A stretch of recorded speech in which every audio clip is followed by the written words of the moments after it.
With us now, Jamil Jaffer, founder and executive director of the National Security Institute at George Mason University, also former associate counsel to President George W. Bush. Jamil, as always, welcome. China released 4 red lines ahead of this meeting with President Trump, and the number one being Taiwan. How does the president tackle this issue? Well, it's obviously a difficult issue for President Trump for a variety of reasons. One, the U.S. policy in theory recognizes a one China policy, which suggests that Taiwan is part of China. Of course, we've never actually upheld that theoretical one China policy. We've always treated Taiwan separately under the Taiwan Relations Act. We've supplied Taiwan with weapons. They have what amounts to an embassy in Washington, D.C. It's an economic and cultural mission, but by all accounts, it functions as an embassy. And many congressional representatives have gone and celebrated Taiwan's role and its notional independence from China. And so the question for President Trump will be, how does he get a deal done with President Xi when this is a key issue for President Xi that the president may or may not want to concede on? If he does concede on it, of course, that would be a huge change in at least longstanding U.S. Functional policy, if not the theoretical policy that we have.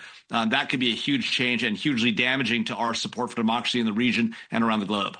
Jamil, the U.S., as the president said, doesn't need China's help with Iran, but there's no denying China's influence and the relationship they have with Iran and how much they depend on them.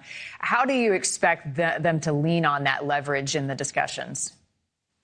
Well, I think there's no doubt that President Xi will put Iran on the table as part of these discussions and tell the president that this war needs to come to an end. The president, of course, wants this war to come to an end, too. The question is at what price and in exchange for what deal. We have an Iran that has notionally agreed to a ceasefire where we do everything. We end bombing on Iran and the like, and they do nothing. They don't reopen the Strait of Hormuz. They're now saying to reopen the Strait. The U.S. has got to do a variety of things, including pay reparations and recognize their sovereignty over the Strait. We should and ought never do that. And if China succeeds to press for that, we're not going to do that. So then the question becomes, what can China press for that the president might do as part of a larger deal?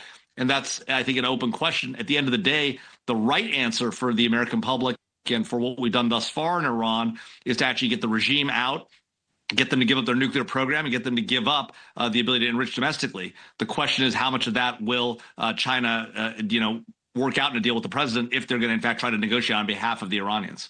Trade and tariffs, but also AI and technology will be a big part of the discussions, and a pretty big power play by the president to bring all of these tech CEOs along for the trip. What message does that send going into these talks? Well, it obviously demonstrates U.S. strength and capability in these domains. The challenge, of course, is all of these companies are going to China in part because the president wants to show that they can do business with China, that they can engage in economic activities in China that would benefit China. That, of course, suggests the president really wants to make a deal and that these companies are prepared to engage in economic relations if there is a deal on the table. The question becomes, at what cost? If all these companies, for example, if NVIDIA sells chips to China or if Boeing sells airplane parts to China, how much does that help their national security, their defense sectors? Can we sell them enough stuff at the right levels and the right quantities and the right types of stuff that would allow us, our companies, to make money and still not benefit their national security in a way that harms us? That is a very tough road a very tough line to police. The president's going to try to do that. These business executives are going to try to do that. But every time we've done it with China, it has ended up worse for the United States. Every time we've gotten closer with them, they've taken advantage of us. They've stolen our technology. They've engaged in IP theft. They've forced our companies to enter into non-productive, joint agreements with Chinese entities. And at the end of the day, the thing to remember about China is there's no real separation between the corporate sector and the government in China. Every Chinese corporation has a CCP, a Chinese Communist Party representative, and group of representatives at the top of that company.